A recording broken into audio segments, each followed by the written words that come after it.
Did you ever wonder how to freshen up that Facebook group of yours? Maybe you're feeling like it's stale or asleep or lackluster. I get asked this all the time. I have a Facebook group and I haven't done anything with it. What do I do? Or maybe you are doing stuff with it and you're just feeling bored and you want to try something new. I will be sharing some random tips on a few fresh things that you can try inside your Facebook group. I'm Elizabeth and I help business owners grow and scale communities around their brand so that marketing feels easy. On this channel, I'm sharing quick wins and actionable tips, but most importantly, I'm helping you master the way of being and leadership skills that you need to grow the engaged community that you have always wanted. Let's get started. Have you guys seen that there are colors now? You can change the color of your Facebook group. It's been available on mobile for a while, but I didn't really realize it was available on desktop too. And really why I wanted to bring that up is I just want to encourage you guys to go into your settings like on a regular basis, because those things are always changing. The mentoring feature is in settings. Any new feature that you have access to is going to pop up in your settings. So if you're in your group on that left-hand side, you go to settings, and I just would check those periodically to just see what's new, what's been added, what's different. Like I said, the colors, mentoring feature, they have a hiring feature. You can play around with different categories.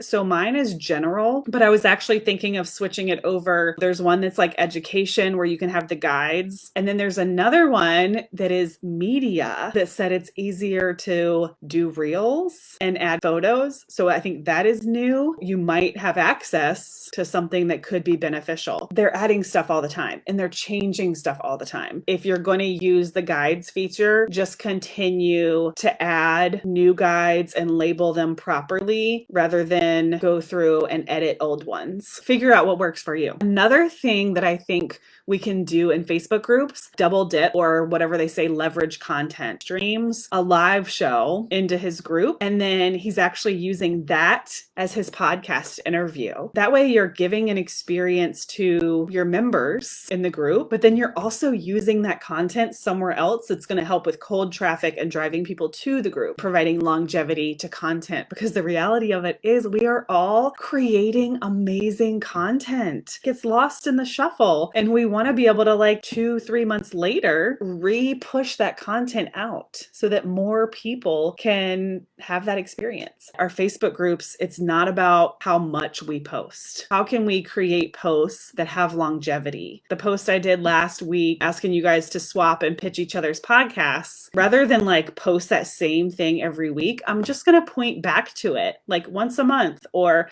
in the newsletter every now and then. Like, let some of those posts have longevity. People can revisit them, people can add to them, and continue to get engagement on timeless posts rather than constantly reinventing the wheel. The scroll experience. And I would compare this to Instagram. You know, they make a big deal of like the top 9 or the top 12.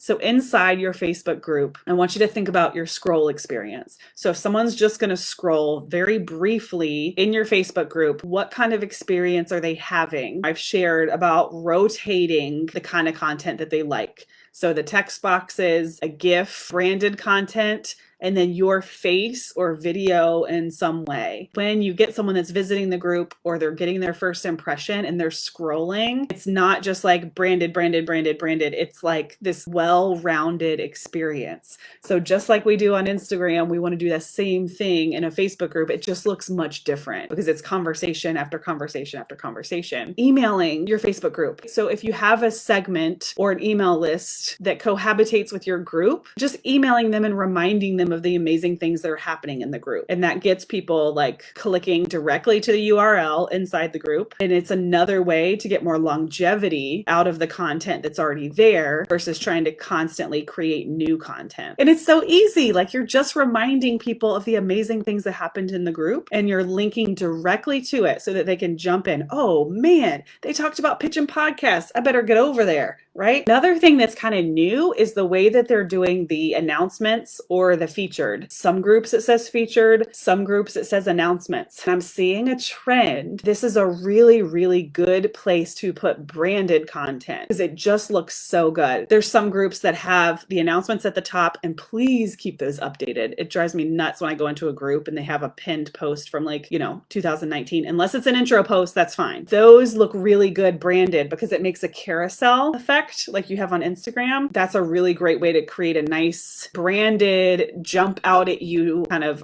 experience, like YouTube thumbnails. Are you or is someone in your group really reading every comment with care? That's really important. And it doesn't have to be you. You might have a community manager. And I know this is a free group, like it's not our job to make people feel taken care of, but that is what is going to get you the sales and the success. If you create that environment where people feel like you're reading every single comment, they will continue to come back. Don't ever let that one post or comment go completely unseen because people want to know that your group is where they can come to be seen. All right, I hope that was helpful. And most importantly, you guys, I always want to remind you to be the scientist of your community. Don't be afraid to experiment, to try something new. If you want to see me do this, I practice what I preach inside the Community Builder on Facebook. This month, we're going to be doing a freebie swap where we help each other grow our lists organically. And I have no idea if it's going to work or not, but I love to try new things. And I always want to encourage you to be that scientist of your group as well. So make sure you go check out one of our other videos and join us inside the Community Builder. Thank you for being here and being part of this channel. You are amazing. Have the best day.